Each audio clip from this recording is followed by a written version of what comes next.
नमस्कार साथियों आप सभी का स्वागत है आपके चैनल स्टडी विथ यूट्यूब पर। साथियों आज कर रहे हैं हम स्टैटिक जीके 15 मिनट शो, यानी हमारी क्लास का नाम है स्टैटिक जीके इन 15 मिनट शो, यानी 15 मिनट के अंदर हम स्टैटिक जीके के इंपॉर्टेंट क्वेश्चन करते हैं। और आज की हमारी ये 3rd क्लास से, इससे पहले हमने 2 क्लास कर लिया है। तो चलिए साथियों करते हैं क्लास शुरू मां सरस्वती के आशीर्वाद के साथ। तो देखिए सबसे पहला क्वेश्चन है कि हमारा दिल्ली के किस मुगल सुल्तान को उसकी उदारता के कारण लाख वक्स पुकारा जाता था।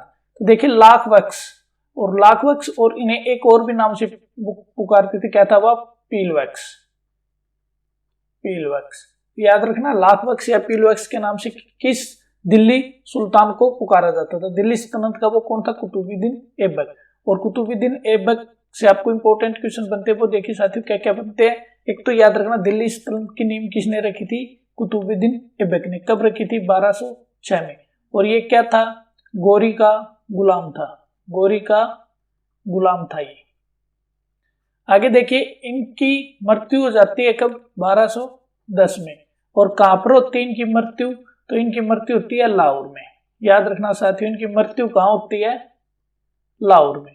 अब देखिए इनकी मृत्यु किस कारण हुई थी? क्वेश्चन पूछा जाता परीक्षा में, बताइए किस दिल्ली सुल्तान की मृत्यु पोलो खेलते हुए हुई थी। तो देखिए इनकी घोड़े पर से गिरकर मृत्यु हो गई थी लाहौर के अंदर, और पोलो खेलते हुए, ये भी आपको याद रखना, पोलो खेलते हुए कुतुबुद्दीन ऐबक की मृत्यु हो जाती, पोलो खेलते हुए। आगे देखिए इनका मकबरा पूछा जाता है, इंपॉर्टेंट क्वेश्चन ये भी बनता है कि बताइए कुतुबुद्दीन मकबरा कहां पर है। तो इनका मकबरा वो कहां पर है? वो भी लाहौर में है साथियों, ये आपको याद रखना है। आगे देखिए क्या है कि वह धातु कौन सी है जो विटामिन B12 की एक घटक है। तो जो विटामिन B12 है इसकी कौन सी धातु है जो एक घटक है? तो वो है साथियों कोबाल्ट। अब देखिए विटामिन याद करने के, विटामिन के नाम याद करने की मैं आपको एक ट्रिक बताता हूँ साथियों, जो कभी भी आप नहीं भूलोगे। बस आपको एक बार अच्छे से ध्यान से रीड करना है। तो वो ट्रिक क्या है? तो देखिए वो ट्रिक है रथ एक टॉफी। क्या है वो ट्रिक? रथ एक टॉफी। देखिए ये कौन कौन सी विटामिन है? ये B1 है, विटामिन A, ये B2 है, ये विटामिन C है, ये विटामिन D है, और ये विटामिन E है, और ये विटामिन K है। तो देखिए जब भी आपको विटामिन A नाम पूछ ले तो आपको याद रखना रथ एक टॉफी। र से क्या बन जाएगा साथियों? रेटिनोल। थ से क्या बन जाएगा साथियों? विटामिन बी का नाम क्या बन जाएगा? थायमीन। और विटामिन सी का नाम पूछ ले तो क्या बन जाएगा साथियों? स्कर्विक अम्ल, स्कर्विक एसिड भी बोलते हैं। विटामिन डी का नाम पूछ ले, विटामिन डी, तो विटामिन डी का नाम किससे शुरू होता है? कै से होता है, तो क्या बन जाएगा? कैल्सिफेरोल। और विटामिन ई का नाम किससे बनता है साथियों? टे से बनता है, और उसका नाम क्या है? तो टोकोफेरोल। और विटामिन के का नाम किससे बनता है? फै से बनता है, और वो क्या है?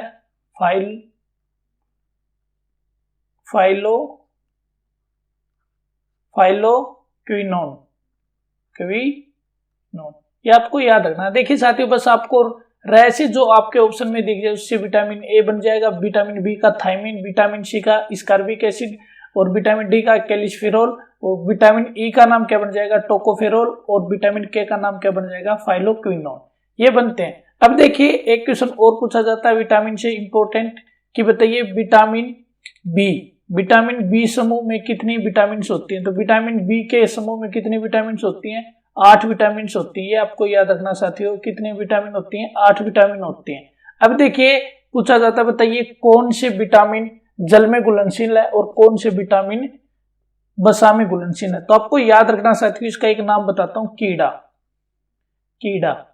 कीड़ा से याद रखना। कीड़ा किस में चलता है? वसा में चलता है। वसा यानी जो वसा में, ये सारी की सारी ये 4 विटामिन है ना, ये वसा वाली है। तो कीड़ा याद रखना साथियों किस में चलता है? वसा में। तो क्वेश्चन पूछा जाता है बताइए निम्न में से कौन सी विटामिन वसा में घुलनशील नहीं है। तो देखिए कौन कौन सी घुलनशील याद रख लो, कीड़ा, यानी विटामिन के, विटामिन ई, विटामिन डी और विटामिन ए, ये किस में घुलनशील है? ये है वसा में। और जल में कौन सी बच गई? बी और सी, ये किस में घुलनशील है साथियों? तो ये है जल में। तो ये आपको याद रखना साथियों। कीड़ा नाम, कीड़ा किस में चलता है? बसा में। बच गई वो क्या है? जल में। अगला क्वेश्चन देखिए क्या है कि भारत में राष्ट्रीय आय का संकलन कौन करता है? तो भारत की जो राष्ट्रीय आय इसका संकलन कौन करता है? केंद्रीय सांख्यिकी संगठन, यानी ऑप्शन डी। अगला क्वेश्चन है देखिए विश्व में कॉफी का सबसे बड़ा उत्पादक देश कौन सा है? तो विश्व में सबसे बड़ा उत्पादक देश कौन सा है? तो वो साथियों ब्राजील। अब एक क्वेश्चन पूछा जाता है, प्रथम छोड़कर सेकंड पूछा जाता है कि बताइए विश्व में कॉफी का सबसे बड़ा दूसरा उत्पादक देश कौन सा है? तो सबसे पहला तो कौन आ जाएगा? ब्राजील। दूसरा क्या जाएगा? वियतनाम। वियतनाम। दूसरा सबसे बड़ा उत्पादक देश कौन सा है? तो वो है वियतनाम। अगला साथियों लोकतांत्रिक केंद्रीयकरण किसकी महत्वपूर्ण विशिष्टता है? तो ये बताना जो लोकतांत्रिक केंद्रीयकरण है किसकी महत्वपूर्ण विशिष्टता है? तो ये है साथियों साम्यवादी राज्य की, जो ऑप्शन बी में दिया है। अगला क्वेश्चन देखिए क्या है कि ईसीजी का प्रयोग किसकी गतिविधि दर्ज के लिए किया जाता है? तो ईसीजी क्या होता है साथियों? ये होता है इलेक्ट्रोकार्डियोग्राफी बोलते हैं इसे, इलेक्ट्रोकार्डियोग्राफी बोलते हैं इसे ईसीजी को। और ये किसके लिए होती है? हृदय के लिए होती है, यानी दिल के लिए होती है साथियों ईसीजी। अब देखिए एक नॉर्मल ईसीजी आदमी की कितनी होनी चाहिए? नॉर्मल। तो नॉर्मल ईसीजी कितनी होनी चाहिए? आपको याद होना चाहिए अच्छे से। तो नॉर्मल ईसीजी कितनी होनी चाहिए? 60 से 80 बीपीएम। कितनी होनी चाहिए साथियों? 60 से 80। अगला देखिए उच्च न्यायालय के न्यायाधीशों की नियुक्ति कौन करता है? तो जो उच्च न्यायालय के न्यायाधीश हैं इनकी नियुक्ति कौन करता है? तो इनकी सभी की नियुक्ति कौन करता है? राष्ट्रपति करता है। अब देखिए राष्ट्रपति किस आर्टिकल के तहत करता है? तो वो है 216 है। 216 के तहत राष्ट्रपति क्या करता है? इन न्यायाधीशों की नियुक्ति करता है। आगे देखिए अब जो उच्च न्यायालय यानी जिसे क्या बोलते हैं? हाई कोर्ट बोलते हैं। अब हाई कोर्ट से कुछ इंपॉर्टेंट क्वेश्चन बताता हूं साथियों। पहले तो आपको पता होना चाहिए हाई कोर्ट किस अनुच्छेद में है? तो हाई कोर्ट किस अनुच्छेद में है? तो 214 के अंदर है साथियों, 214 के अंदर। आपको एक चीज बताना साथियों, जिसमें आपको हाई कोर्ट, सुप्रीम कोर्ट और यूटी के जो कोर्ट होते हैं वो सारे के सारे एक ही नंबर में। तो देखिए सुप्रीम कोर्ट किस में है? 124 में। भारत का सबसे बड़ा जो कोर्ट है वो क्या है? Supreme court.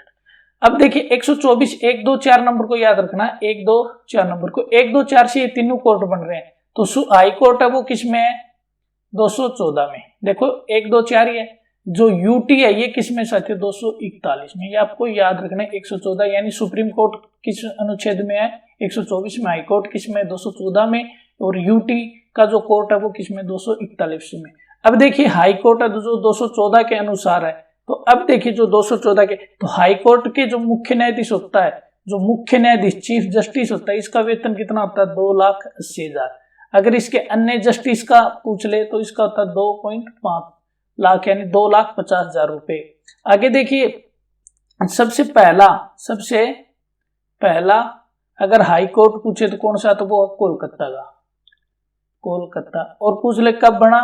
तो ये बना था 1 जुलाई 1862 के अंदर। चलिए आगे देखते हैं साथियों।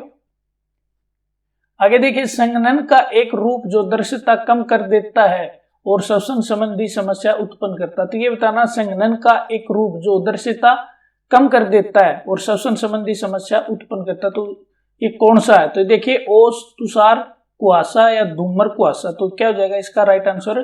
धूमर कुहासा। अगला देखिए इंसुलिन की कमी के कारण होने वाला रोग क्या है? इंसुलिन की कमी से कौन सा रोग होता है साथियों? मधुमेह यानी डायबिटीज, जो किस ऑप्शन में? ऑप्शन 2 में। अगला देखिए वायुमंडल में नाइट्रोजन की प्रतिशतता कितनी होती है? तो देखिए वायुमंडल के अंदर नाइट्रोजन जो गैस होती है N2 होती है, इसकी कितनी होती है? 78.03%। तो ये क्या जाएगा? Option C. अब देखिए जो वायुमंडल दिया इसमें देखिए साथियों नाइट्रोजन तो कितनी होती है आपकी? 78% या 78.03% या 78। ऑक्सीजन की कितनी होती है साथियों?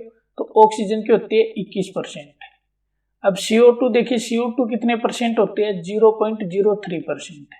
अगर ब्रह्मांड की पूछ ले साथियों, ब्रह्मांड में बताइए कौन सी गैस कितनी, यानी सबसे अधिक पूछ ले तो ब्रह्मांड में सबसे अधिक कौन सी होती है?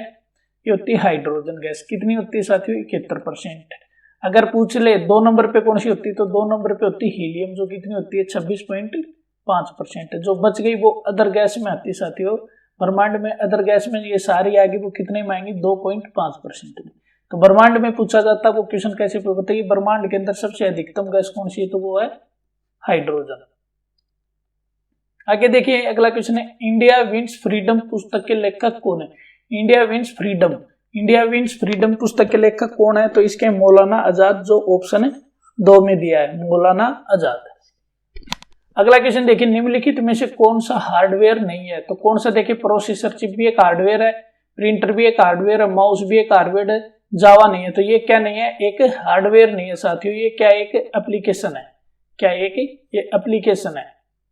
आगे देखिए, राज्य के नीति निर्देशक सिद्धांत के साथ भारतीय संविधान का कौन सा भाग संबंधित है, तो ये बताना साथियों, जो राज्य के नीति निर्देशक सिद्धांत है ये किस संविधान के किस भाग में, तो ये किस में है, भाग 4 यानी ऑप्शन सी। भाग 1 में क्या दिया गया, देश के बारे में दिया गया, भाग 3 में क्या दिया, मौलिक अधिकार दिया गया साथियों, मौलिक अधिकार, और भाग 5 में क्या है, न्यायपालिका। न्यायपालिका यानी राष्ट्रपति, उपराष्ट्रपति, प्रधानमंत्री, हाई कोर्ट, सुप्रीम कोर्ट वगैरह, सारे के सारे किस में दिए गए हैं, भाग 5 में। और संविधान का सबसे बड़ा भाग भी क्या है, संविधान का सबसे बड़ा भाग भी 5 ही है, सबसे बड़ा भाग, ये भी आपको याद रखना चाहिए।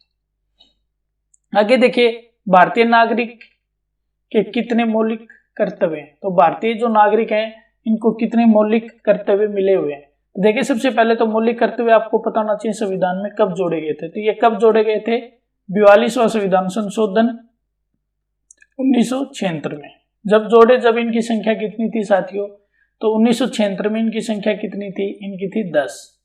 तो 11वीं कब बनी, जोड़ी गई साथियों, तो वर्तमान में तो देखिए कितने मौलिक कर्तव्य हैं, 11। जब जोड़े गए जब कितने थे, 10। तो 11वां कब जोड़ा गया साथियों, 86वां संविधान संशोधन 2002 के अंदर। तो 11वें जो मौलिक कर्तव्य है वो क्या है भारत के नागरिकों को, वो है कि 6 से लेकर 14 वर्ष तक के बच्चों को निःशुल्क शिक्षा के लिए, तो ये आपको याद रखना है। तो ये आगे साथियों आज की हमारी अंतिम स्लाइड थैंक यू के साथ। उम्मीद है कि आज की क्लास के जितने क्वेश्चन कराए ये आपको अच्छे से समझ में है और अच्छे से कुछ सीखने को मिला होगा। फिर भी साथियों आपको क्लास अच्छी लगी तो क्लास को लाइक शेयर जरूर कर दें। चैनल पे पहली बार हो या अभी तक सब्सक्राइब नहीं किया तो चैनल को सब्सक्राइब कर दें, वीडियो को लाइक कर दें और कमेंट करके जरूर बताएं साथियों आपको क्लास कैसी लगी। थैंक यू, मिलते हैं नेक्स्ट क्लास में।